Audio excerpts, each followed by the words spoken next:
driver plowed into the intersection while the 47-year-old woman was in the crosswalk, struck her, and then just kept on going. Now she's fighting for her life. Eyewitness News reporter Naveen Dhaliwal spoke with her family. She's live in Oakland Gardens. Naveen?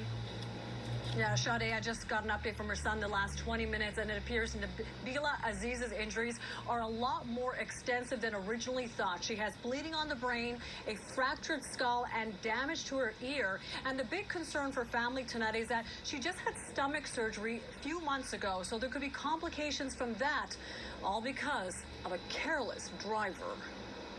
And just kind of felt really bad, like she didn't deserve this. You could tell Timur Tariq hadn't slept all night, worried sick about his mother, Nabila Aziz, now recovering in the hospital. There's brain damage, and they can't really say what extent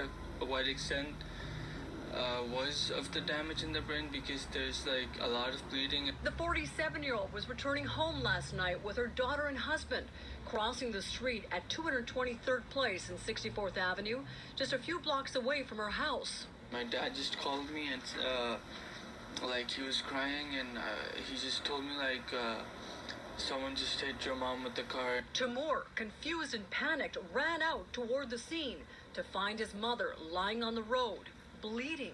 I was mad, I was angry, I was shouting at the cops too, at the ambulance. Like, I don't know, I couldn't control my emotions. I just wanted them to get her to the hospital as fast as they could. And emergency crews did, but that driver took off, leaving this family even more furious. It just seems inhumane that someone would hit someone and then just not even stop to see if they're okay and just run away.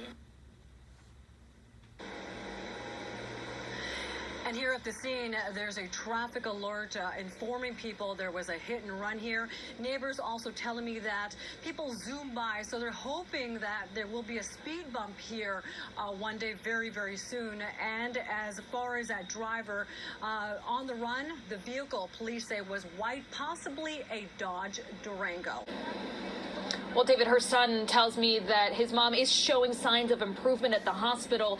She's able to speak and she's coherent, but still she suffered a serious head injury and remains in the hospital tonight. She was walking in this crosswalk when she was hit. Police earlier today posted up a sign warning people that this happened and ramping up efforts to find the driver. People were screaming and running. That's all you heard, screaming and running. Those screams were directed at the driver of a white SUV that took off after hitting a pedestrian. 47-year-old Nabila Aziz was crossing 64th Avenue at 223rd Place on Tuesday night with her husband and other relatives. Police say a white SUV made a left turn, hit Nabila in the crosswalk, and kept going. That's like a hit and run. That's like, you don't see that often around here. So it's like, it's just scary. Anything can happen at any time. Dad was crying and he just told me that my mom got into an accident. Nabila's son tells us his mom is in critical condition, but is able to speak and respond in the hospital. Now the search is on for the driver who hit her. On Wednesday morning, the NYPD put up a sign at the intersection, warning drivers to yield to pedestrians. Detectives also inspected white SUVs parked on the street, but so far, no arrests. No, it's not surprising that somebody got hurt. No. Many people we talk to in this residential neighborhood say speeding is an issue here, and they hope police can address it. As for Nabila's family, they're focused on her recovery and the hunt for the person who left her bleeding in the street. I don't think any human can do that. That's just heartless. And again, police are looking for a white SUV. They say they believe it may be a Dodge Durango. Reporting live in Oakland Gardens, Rana Novini, News 4, New York.